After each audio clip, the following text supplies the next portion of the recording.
I'm now going to show you how to pair and set up wireless CarPlay. This here is the underlying Hamilton operating system.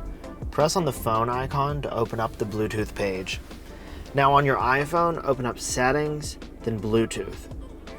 Under Other Devices, look for this device Hamilton. Touch it. Wait for a pairing code to appear. And when it appears, just click Pair. Click Allow Contacts and Favorites. And wait, you may get a notification that says Connect to CarPlay. If you do, click Connect. Not every iPhone will give you that notification, and it's okay if you don't see it. And just like that, CarPlay will begin opening automatically. If your screen is too zoomed out like this, touch Settings, Display, and turn off this Smart Display Zoom. A few important points. Touching the Hamilton button will bring you back to the underlying operating system, and touching this button with the play icon will bring you back to CarPlay.